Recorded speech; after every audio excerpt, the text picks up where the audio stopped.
इसी मार्च माह में प्रदेश की सत्ता अपने हाथों में ली थी। तो यद्यपि चारों ओर अव्यवस्था और अराजकता का सा वातावरण था, लेकिन सबसे खराब स्थिति अगर कुछ क्षेत्रों में थी, उनमें से बेसिक शिक्षा भी एक थी। और बेसिक शिक्षा संसाधनों की बात तो दूर, इसमें जो सबसे खराब स्थिति थी वह थी प्रॉक्सी टीचर की। शिक्षक कोई और है और वह पता लगता है था कि शिक्षक तो कहीं और जगह जाकर के दूसरा काम कर रहे हैं, लेकिन उनकी जगह कोई दूसरा व्यक्ति 1000 रुपया लेकर के 2000 रुपया लेकर के स्कूल जाता था, जैसे तैसे अपनी उपस्थिति दर्ज करा के फिर वापस आ जाता था। प्रॉक्सी टीचर पर रोक लगाने की कार्रवाई पहले चरण में प्रारंभ हुई और इसके साथ ही हम लोगों ने उस समय आह्वान किया था कि प्रदेश के अंदर बेसिक शिक्षा परिषद से जुड़े हुए 1,58,000 से अधिक विद्यालयों में उनके बुनियादी ढांचागत विकास की दृष्टि से, इंफ्रास्ट्रक्चर डेवलपमेंट की दृष्टि से ऑपरेशन कायाकल्प की एक अभिनव योजना को हम लोगों ने प्रारंभ की थी। ऑपरेशन कायाकल्प वह योजना थी जिसमें बेसिक शिक्षा परिषद के विद्यालयों में अच्छे फर्श बनाने की व्यवस्था, बालक बालिकाओं के लिए अलग अलग टॉयलेट की व्यवस्था, उनके लिए पेयजल की व्यवस्था, वहां पर लाइट की व्यवस्था, वहां पर इसके बाद फिर हम लोग अन्य चरणों में इसके साथ जुड़े कि उसमें एक स्मार्ट क्लास हो सकती है, लाइब्रेरी बन सकती है, वहां पर हम लोग फर्नीचर दे सकते हैं। और ये ऑपरेशन कायाकल्प में पिछले 2.5-3 वर्ष के दौरान 92,000 से अधिक विद्यालयों को हम ऑपरेशन कायाकल्प के अंतर्गत आज बुनियादी विकास की उन सभी सुविधाओं से आच्छादित कर चुके हैं, जिसके लिए वास्तव में बहुत पहले ध्यान दिया जाना चाहिए था। हम शिक्षा की बात करते हैं, लेकिन इसका सबसे दुखद पहलू क्या था, और मुझे लगता है अभी भी इस पे ध्यान देना होगा, वो ये कि एक समान पाठ्यक्रम होना चाहिए। सामाजिक विषमता को अगर आपको दूर करना है तो वह सबसे आधारभूत कार्य किसी एक क्षेत्र में किया जा सकता है तो वह कि हम एक समान शिक्षा सबके लिए बनवा दें, किसी प्रकार का कोई भेदभाव न हो शिक्षा के क्षेत्र में, और फिर एक समान अवसर जब प्रदेश के सभी बच्चों को प्राप्त होगा तो अपनी प्रतिभा से स्वयं ही उन सफलता की ऊंचाइयों को छूता हुआ दिखाई देगा, जिसके लिए एक समाज या एक परिवार हमेशा लालयित दिखाई देता है। और एक समान पाठ्यक्रम देने के लिए ही मैंने 2.5 वर्ष पहले बेसिक शिक्षा परिषद से कहा था कि आप भी परंपरागत पुराने पाठ्यक्रम को हटा करके एनसीईआरटी के पाठ्यक्रम को अपने यहां सख्ती के साथ लागू करो। एक अच्छा शिक्षक वह नहीं कि जिसने एक बार नौकरी ज्वाइन की तो वह जीवन भर फिर उसी ढर्रे पे चलता दिखाई दे। और मैं इस बात से भी सहमत नहीं हूं कि शिक्षा को केवल शिक्षा विभाग में स्कूल जाने तक ही अपने को सीमित रखना चाहिए। एक शिक्षक सर्वज्ञ होना चाहिए। एक शिक्षक हमारे वर्तमान की और आने वाली पीढ़ी को उन चुनौतियों से जूझने के लिए तैयार करने वाली एक ऐसी श्रृंखला होनी चाहिए शिक्षकों की, जो चुनौतियों से भागने की बजाय चुनौतियों का मुकाबला करने की क्षमता अपने अंदर पाल सके, अपने अंदर तैयार कर सके और उसके अनुरूप अपनी वर्तमान और भावी पीढ़ी को भी तैयार कर सके। और इसलिए मैंने तब भी कहा था पहले प्रॉक्सी टीचर की व्यवस्था समाप्त करो, फिर उसके बाद इन व्यवस्थाओं के साथ इसको जोड़ो, क्योंकि बाकी चीजें, शिक्षा की गुणवत्ता तो अपने आप, जब शिक्षक स्कूल जाने लग जाएगा, बच्चों को अक्षर ज्ञान सिखा देगा, तो बाकी तो वह बच्चा अपने आप ही तैयार हो जाएगा। इसके बाद तो वह अपने आप एक लाइन खींचे, उसके साथ पीछे पीछे वह चलता हुआ दिखाई देगा। लेकिन आज, पहले सामने हमारी चुनौती थी, शिक्षक ही स्कूल नहीं जाता था। मेरे सामने बहुत सारे उदाहरण है, मैंने देखा इस बात को।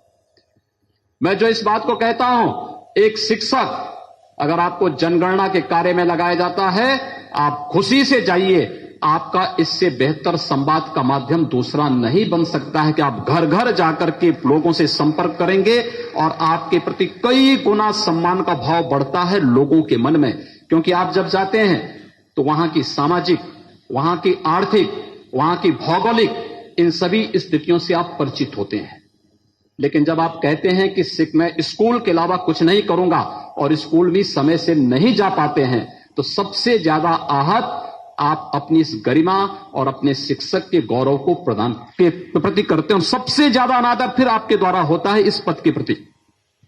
और इसलिए हर एक कार्य के साथ जुड़ना, ये जनगणना का कार्य केवल जाने से नहीं, बल्कि आपके पास एक एक आंकड़ा आता है, क्या स्थिति है इस गांव की, जिस गांव में आपका स्कूल है उसके आसपास क्या स्थिति है, कितने परिवार हैं जिनके पास अपना आवास है, उनकी प्रति व्यक्ति आय क्या है, वहां पर कितने लोगों के पास शौचालय है, कितने लोगों के पास मकान है, कितने लोग नौकरी करते हैं, किस किस फील्ड में कार्य करते हैं, जो ये बच्चे आपके स्कूल में आते हैं किस प्रकार के प्रवेश से आते हैं, किस प्रकार की पृष्ठभूमि उनकी है।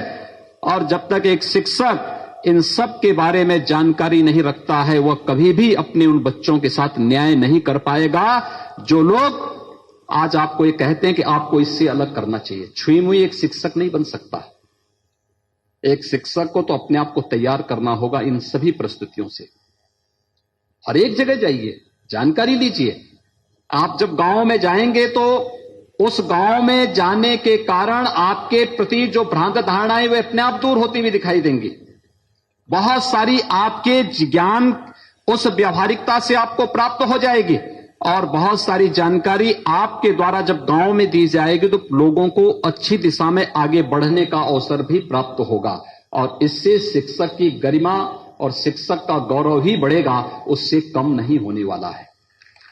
एक शिक्षक सरकारी नौकर नहीं हो सकता, वो राष्ट्र का भाग्य विधाता होता है। और इसलिए मैं हमेशा इस बात को कहता हूं कि एक शिक्षक को अपने सामने आचार्य चाणक्य का उदाहरण प्रस्तुत करते हुए फिर अपने आप को तैयार करना चाहिए। याद करिए, अगर आचार्य चाणक्य केवल अपने को एक विश्वविद्यालय, नालंदा विश्वविद्यालय तक सीमित कर देते तो वह इस देश की उस कालखंड में भारत को दुनिया की एक महाशक्ति के रूप में स्थापित करने और उस समय के भारत को, जो देश जो इतिहास में स्वर्ण युग के रूप में माना जाता है, कभी नहीं खड़ा कर पाते। आचार्य चाणक्य का यह भाव एक शिक्षक का आदर्श होना चाहिए।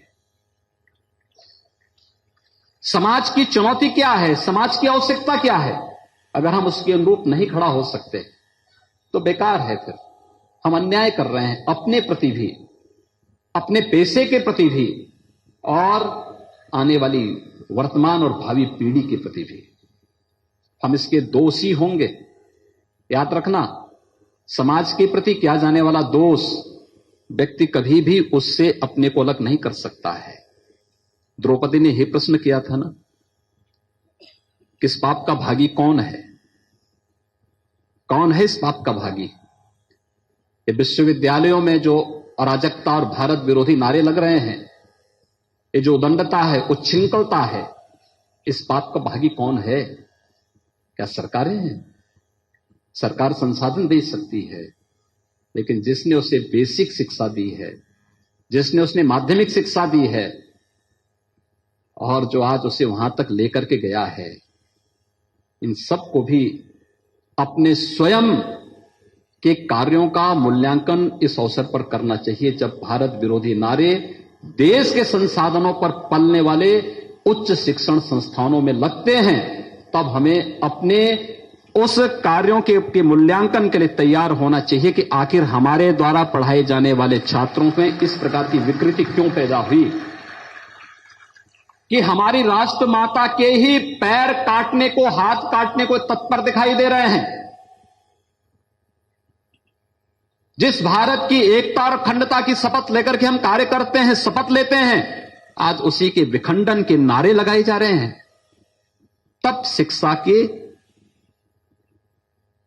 उन कृत्यों पर प्रश्न खड़े होने लगते हैं, शिक्षकों के उन कार्यों पर प्रश्न खड़े होने लगते हैं, जिसके लिए एक शिक्षक समाज में ईश्वर से भी ऊपर मान्यता प्राप्त करता है। हम मूल्यांकन करें, देखें कहां पर हम हैं, क्या कार्य कर रहे हैं, किस प्रकार की स्थितियां हैं। और यहीं से शुरू होता है ऑपरेशन कायाकल्प की योजना। एक नई दिशा में किया गया प्रयास। इससे शिक्षक की गरिमा ही बढ़नी है, शिक्षक सम्मान, शिक्षक के सम्मान में ही बढ़ोतरी होनी है। और मैं तो चाहूंगा कि आने वाले समय में चाहे वह ऑपरेशन कायाकल्प हो, मिशन प्रेरणा हो, या फिर बेसिक शिक्षा परिषद के द्वारा किए जाने वाले जो नए, जो यहां भी जो शिक्षा के क्षेत्र में किए जाने वाले नवाचार हैं, यहां पर जो शिक्षक हर जनपद में जिनकी परफॉर्मेंस अच्छी होती है, उसको परफॉर्मेंस बेस्ड करके राष्ट्रपति पुरस्कार के लिए, राज्यपाल पुरस्कार के लिए उन्हीं के नाम जाने चाहिए। मैं देख रहा था, मैंने पिछली बार बहुत सारे लोगों के नाम कटवाए हैं और मैंने जानबूझ के कटवाए हैं। मैंने देखा जो शिक्षक कभी स्कूल नहीं गया, उसका नाम राष्ट्रपति पुरस्कार के लिए प्रस्तुत किया जा रहा था। शिक्षा विभाग में भी मैं देख रहा था, पिछली बार मैंने कई शिक्षकों के नाम कटवाए। मैंने कहा मैं तो इसको देखता हूं कि दिन भर ये व्यक्ति जिला विद्यालय निरीक्षक के कार्यालय में या बेसिक शिक्षा कार्यालय में बैठा रहता है, कभी स्कूल नहीं जाता है। इसको आप सम्मान दे रहे हैं। इस शिक्षक के नाम पर अनावश्यक रूप से इन लोगों को आप बढ़ावा दे रहे हैं। एक आदर्श शिक्षक को ही सम्मान दिया जाना चाहिए। जब वह मंच पर जाए, पूरी शिक्षक बिरादरी अपने को गौरवान्वित महसूस करे। इस प्रकार की स्थिति पैदा होनी चाहिए और इन सबको इसके साथ जोड़ने की आवश्यकता है। इनको हम इसके साथ जोड़ें। कुछ कार्य जरूर होने चाहिए। एक, जो मैंने पहले भी कहा, एनसीईआरटी का पाठ्यक्रम हर हाल में बेसिक शिक्षा परिषद के हर विद्यालय में लागू होना चाहिए और समय समय पर रिफ्रेशर कोर्स शिक्षकों के लिए, लंबा नहीं हो सकता लेकिन 3 दिन 4 दिन का, शनिवार रविवार को लेकर के अगर हम एक कार्यक्रम प्रारंभ करेंगे। एनसीईआरटी का यह पाठ्यक्रम आप देखना पूरी तरह बदल करके रख देगा पूरी शिक्षा व्यवस्था को। जो आज नीति आयोग चिंतित है और एस्पिरेशनल डिस्ट्रिक्ट की दृष्टि से उत्तर प्रदेश ने जो कार्य किए हैं, मुझे लगता है कि अभी तो ये पहले चरण में हम लोगों ने 10 जनपद में ही 8 जनपदों में काम प्रारंभ किया है, लेकिन अभी हम लोग 150 विकास खंडों को एस्पिरेशनल ब्लॉक के रूप में चयन करके उसको भी हम इसी जो 6 पैरामीटर तैयार किए हैं नीति आयोग ने, उसी पैरामीटर पर हम उसको आगे बढ़ाने की कार्रवाई के लिए भी हम लोगों ने कार्य योजना तैयार कर दी है। और मैं चाहूंगा एनसीईआरटी के पाठ्यक्रम को पूरी मुस्तैदी के साथ करना, आगे बढ़ाना, समय समय पर रिफ्रेशर कोर्स को आगे बढ़ाने की कार्रवाई के साथ आगे बढ़ना, मिशन प्रेरणा को और मजबूती के साथ आगे बढ़ाने के साथ ही मैं धन्यवाद दूंगा उन तमाम संस्थाओं को जिन्होंने सीएसआर से पैसा स्टेट गवर्नमेंट की विभिन्न संस्थाओं को दिया है। मैं चित्रकूट में गया था और चित्रकूट में इंडियन ऑयल ने हमें सीएसआर में पैसा दिया था स्मार्ट क्लास के लिए। और मैं देखा हूं, मैं तो लगभग 6 महीने पहले भी गया था चित्रकूट में, तब भी मैंने देखा था। और अभी आदरणीय प्रधानमंत्री जी आए थे चित्रकूट में बुंदेलखंड एक्सप्रेस वे के शुभारंभ के लिए, और तब भी चित्रकूट ने एस्पिरेशनल डिस्ट्रिक्ट के नाते जो अपना वहां पे प्रदर्शनी लगाई थी, उसमें उन्होंने स्मार्ट क्लास को लगाए थे और इंडियन ऑयल का नाम उसमें प्रमुखता के साथ आया था कि उन्होंने सीएसआर मद में 45 स्कूलों के लिए उन्होंने स्मार्ट क्लास के लिए धनराशि उपलब्ध कराई।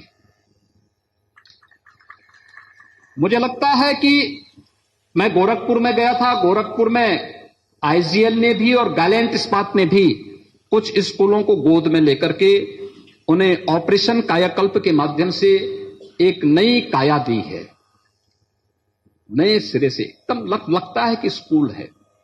ऐसे ही बहुत सारे ग्रुप हैं जो यहां पर आज सीएसआर के इस कार्यक्रम के साथ जुड़ रहे हैं। मैं आप सबका हृदय से अभिनंदन करता हूं कि आपने बेसिक शिक्षा, क्योंकि मूल है हमारा, शिक्षा ही नहीं समाज का भी और प्रदेश का भी, शिक्षा हमारा मूल है और इसकी कायाकल्प करने के लिए आपने जो ये सुविधा हमें यहां पर प्रदान करने में योगदान दिया है, ये तो हमने किया ही है, साथ साथ हमने पंचायतों से भी कहा है, नगर निकायों से भी कहा है। मैंने स्वयं भी अपनी विधायक निधि का जो पहले पैसा मिला था, मैंने गोरखपुर जनपद में पहले काम किया। मैंने कहा महानगर के अंदर जितने विद्यालय हैं सब में फर्नीचर में इस पैसे का उपयोग किया जाए, और मैं एक साथ सभी पैसा फर्नीचर के लिए वहां उपलब्ध कराया था। लगभग महानगर गोरखपुर में तो हर विद्यालय में फर्नीचर लग चुका है। और मुझे लगता है इसी प्रकार से शासन अपने स्तर पर न दे, जनप्रतिनिधियों से धनराशि ले, जैसे अशोक धवन जी ने दिया है वाराणसी में, ऐसे ही अन्य स्थानों में दें। और मैं कहूंगा पर मुख्य सचिव से, अशोक धवन जी बुजुर्ग नहीं है, आप उनको पहले रिटायर मत कर दीजिए। हमारे यहां रिटायरमेंट की उम्र 75 साल है, लेकिन आपने बुजुर्ग कहा, इसका मतलब 80 साल उनकी उम्र होगी, क्योंकि डॉक्टर दिनेश शर्मा जी नोट कर रहे थे जब आपने बुजुर्ग को उनको कहा है। लेकिन वो बुजुर्ग नहीं है, वे हमारे विधान परिषद के सदस्य हैं और विधान परिषद सदस्य के रूप में उन्होंने ये राशि दी है, उनका अभिनंदन मैं करता हूं। जो विभिन्न कॉर्पोरेट जगत से जुड़े हुए यहां पे प्रतिनिधिगण हैं, उनके द्वारा जो सीएसआर मद से जुड़ा हुआ धनराशि हमने पहले प्रदेश के अंदर स्वच्छ भारत मिशन में सहयोग के रूप में लिया था, आज बेसिक शिक्षा में कायाकल्प के रूप में हम लोग ले रहे हैं या विभिन्न कार्यक्रमों को आगे बढ़ाने के लिए ले रहे हैं। एक अच्छा प्रयास हो सकता है और आप देखेंगे वास्तव में बहुत अच्छा कार्य इस दिशा में आगे बढ़ रहा है। तीसरा, हम लोगों ने पंचायतों से भी कहा है, 14वें वित्त से भी, राज्य वित्त से जो पैसा वहां मिला है, वहां पर टॉयलेट बनाने के लिए, बाउंड्री वॉल बनाने के लिए, ओपन जिम के निर्माण के लिए, खेल के मैदान के लिए, इन सभी कार्यों के लिए हम लोग इस पैसे का उपयोग वहां पर कर रहे हैं। और 31 मार्च के अंदर हर हाल में कार्य लगभग सभी मेरा अनुमान है कि 31 मार्च तक थोड़ा सा प्रयास हो जाए, कॉर्पोरेट जगत हमारे साथ मिलकर के सहयोग कर ले, तो 31 मार्च तक हम 1,58,000 से अधिक जो बेसिक शिक्षा परिषद के विद्यालय हैं, इन सभी विद्यालयों के कायाकल्प की कार्य योजना को बृहद स्तर पर आगे बढ़ाने में सफल हो सकते हैं। एक बहुत बड़ा कार्य होगा, क्योंकि 1,58,000 हमारे पास केवल बेसिक शिक्षा परिषद के विद्यालय हैं। 1,80,00,000 बच्चे हैं। अनुमान करिए 1,80,00,000 कई राज्यों की आबादी नहीं है। हमारे प्रदेश का जितना शिक्षा विभाग का बजट है और हम शिक्षकों के वेतन भत्तों में जितना पैसा खर्च कर रहे हैं, बहुत सारे राज्यों का अपना वार्षिक बजट उतना नहीं है। और इसलिए प्रदेश के अंदर उसी प्रकार का बेहतर परिणाम लाने की दिशा में हम सबको प्रयास करना चाहिए। मुझे आज प्रसन्नता है कि कस्तूरबा गांधी बालिका विद्यालय के उच्चीकरण की कार्रवाई को 350 विद्यालयों के उच्चीकरण की कार्रवाई आज यहां पर एक साथ प्रारंभ हो रही है। अब जो बच्चियां वहां पढ़ती थी 6 से 8वीं तक, 6ठी क्लास से लेकर 8वीं क्लास तक पढ़ती थी, अब वे 12वीं क्लास तक वहां पढ़ पाएंगे। मैं देखता था बहुत सारी बच्चियां ऐसी थी जो 8वीं क्लास के बाद फिर स्कूल नहीं जा पाती थी। यद्यपि हम लोगों ने स्नातक तक की बालिकाओं की शिक्षा को फ्री किया है। हमने कन्या सुमंगला योजना इसी सत्र में लागू, पिछले सत्र इसी वित्तीय वर्ष में हम लागू कर चुके हैं और 5 चरणों में हम लोग बालिका को पैसा दे रहे हैं। बालिका के जन्म होने पर जैसे ही रजिस्ट्रेशन होता है, एक निश्चित राशि बालिका के खाते में चला जाएगा। बालिका 1 वर्ष की होगी, सभी प्रकार के टीकों से आच्छादित होने के बाद एक निश्चित राशि उसके अकाउंट में चली जाएगी। बालिका पहली क्लास में जाएगी, उसका विद्यालय में रजिस्ट्रेशन के साथ एक निश्चित राशि उस बालिका के नाम पर चला जाएगा। बालिका 6ठी क्लास में जाएगी, एक निश्चित राशि हम उसके अकाउंट में भेज देंगे।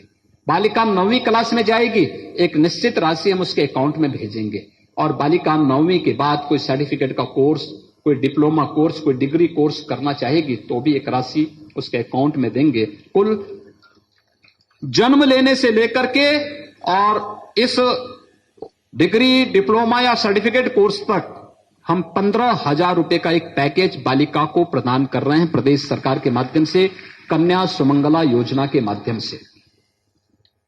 ये आदरणीय प्रधानमंत्री जी का बेटी बचाओ बेटी पढ़ाओ अभियान की ही एक बृहद कड़ी है। और मैं चाहूंगा कि बहुत सा बार हम देखते थे 8वीं क्लास के बाद वो बालिका स्कूल नहीं जा पाती थी, पारिवारिक परिस्थितियां या फिर अन्य तमाम सामाजिक कारण भी थे। लेकिन अब अगर वही बालिकाएं आगे बढ़ेंगी, हमें वहां पर विशेष फोकस करना पड़ेगा, देखना पड़ेगा, उनकी सुविधाओं पर विशेष ध्यान देना पड़ेगा, वहां पर अच्छे शिक्षक देने पड़ेंगे। जो हम लोगों ने माध्यमिक शिक्षा में भी किया कि जब तक आयोग के द्वारा शिक्षक आते हैं तब तक मैथ, साइंस, इंग्लिश के टीचर अवश्य विद्यालय रखें और वहां पर जब तक नए शिक्षकों की तैनाती नहीं होती तब तक उनसे कार्य लिया जाना चाहिए।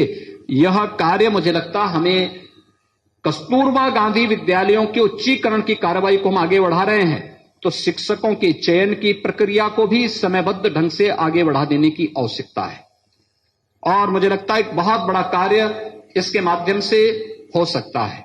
और तीसरा जो कार्य है वह है आंगनबाड़ी में जो बच्चे जाते हैं उन बच्चों को प्री प्राइमरी के रूप में भी उन बच्चों के लिए व्यवस्था बनाने की तैयारी करना।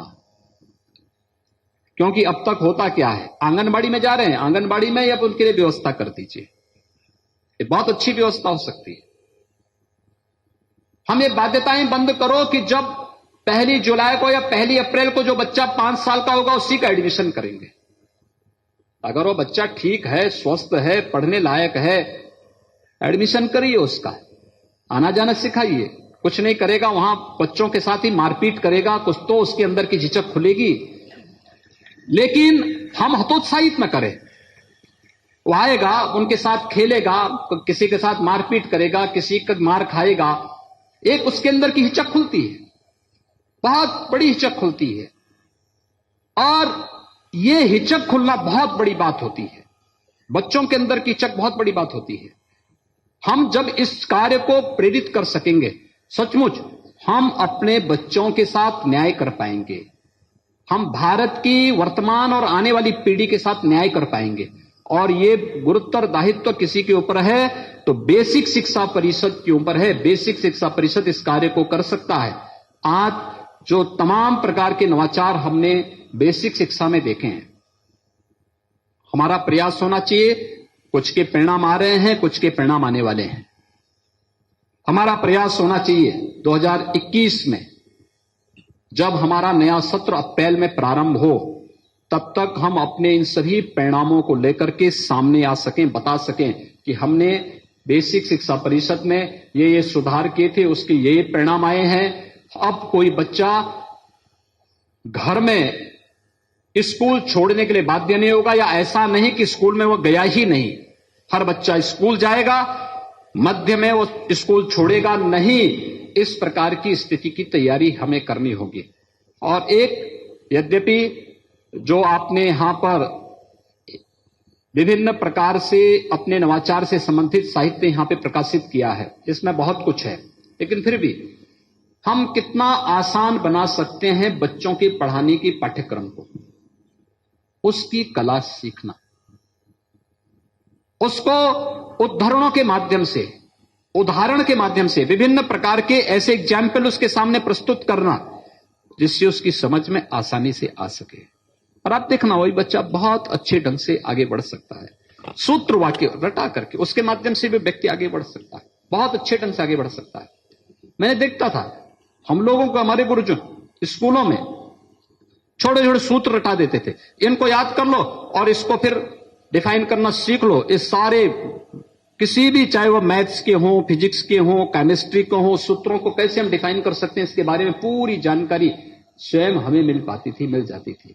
और मुझे लगता है हमें भी इस शिक्षा को केवल पाठ्यक्रम तक सीमित नहीं रखना होगा। हमें प्रयास करना चाहिए कि जो समय हमारे पास बचता है, कैसे हम पाठ्यक्रम का सरलीकरण करने के लिए कार्य कर सकें। पुराने समय में बहुत सारे ऐसे शिक्षा जगत से जुड़े हुए विभिन्न विभूतियां हैं जिन्होंने इस फील्ड में काम किया है। समय लगेगा, लेकिन एक प्रयास होना चाहिए। उस नए कार्य के लिए भी हम सब अपने आप को तैयार कर सकें। हमारा प्रयास होना चाहिए कि कुछ नए उस पर हम लोग और आगे बढ़ा सकें। बेसिक शिक्षा परिषद इस दिशा में जो प्रयास कर रहा है वो एक सराहनीय प्रयास है। मुझे लगता है कि अन्य क्षेत्रों में भी इस प्रकार के उदाहरण प्रस्तुत किए जाने की आवश्यकता है।